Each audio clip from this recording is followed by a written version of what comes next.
ce séminaire organisé par le groupe de Bruges. Je vais maintenant passer la parole à Sophie Toyer pour nous présenter.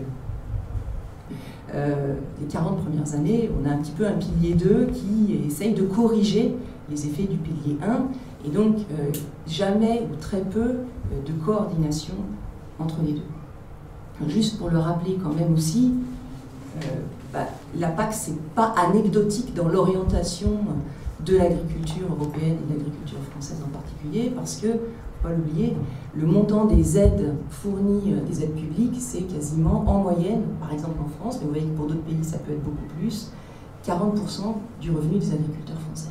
Il y a beaucoup de critiques et qui sont là articulées entre économie et écologie sur le problème du saupoudrage, le fait qu'on donne des aides mais de façon trop pas assez ciblée, donc un peu l'effet pizza. On en met un petit peu partout, mais du coup elles n'arrivent pas à atteindre les effets de seuil qui permettent d'améliorer véritablement l'environnement, l'incitation publique. Pas beaucoup dans la nouvelle PAC par rapport à la PAC précédente, peut-être un petit peu plus inventif sur deux éléments, les MAE-C, donc on a rajouté le climatique, pour à la fois pour financer et aider l'adaptation, mais aussi la contribution de l'agriculture à la réduction des effets sur le climat. Et puis, surtout, toutes ces nouveautés, c'est ce qu'il y a de dire, sur financer la recherche, l'innovation, les approches collectives.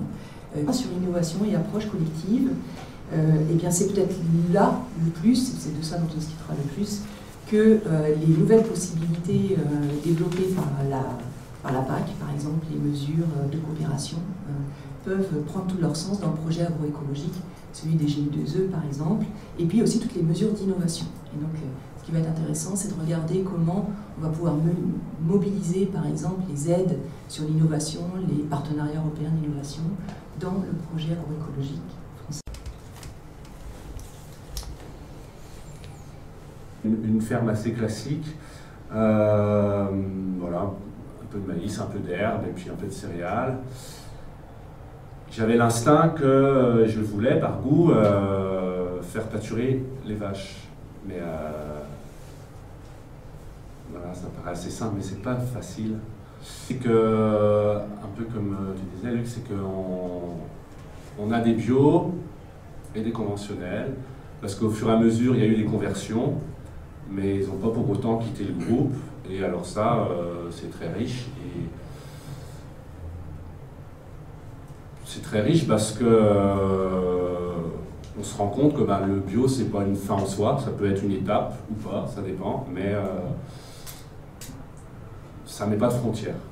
Et même de votre travail à vous sur l'exploitation, est-ce que vous ne pensez pas que ces technologies vont constituer des apports qui vont un petit peu bouleverser la pratique et qui sont susceptibles de se généraliser et qui permettent d'aller dans le bon sens du point de vue de la surveillance des bêtes, du point de vue de la gestion totale du troupeau, etc.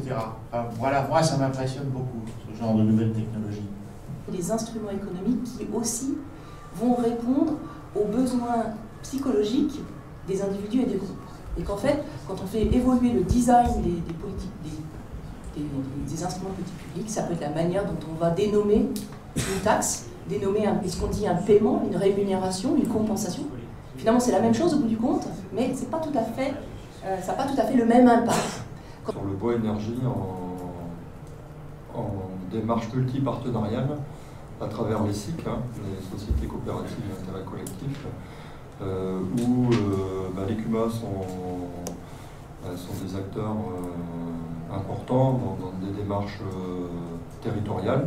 Des coopératives environnementales, par exemple, aux Pays-Bas, où en fait, l'engagement de résultat n'est pas un engagement sur chaque exploitation et par chaque agriculteur, mais par un collectif d'agriculteurs sur un territoire assez vaste pour lequel peut-être là le lien de causalité entre le changement de pratique et le changement environnemental peut être établi plus facilement et sur lequel il y a une observabilité plus facile. Pour illustrer le besoin de connaissances et de nouvelles formes de nouveaux véhicules pour échanger ces connaissances entre agriculteurs d'une part, mais aussi entre entre agriculteurs et animateurs, ça a été dit, avec les chercheurs, etc., etc. Voilà, donc je voudrais conclure sur ces mots. Il y a quand même des notes d'optimisme, même si le paysage peut paraître brouillé à juste titre. Voilà, je voudrais conclure en vous remerciant de votre participation.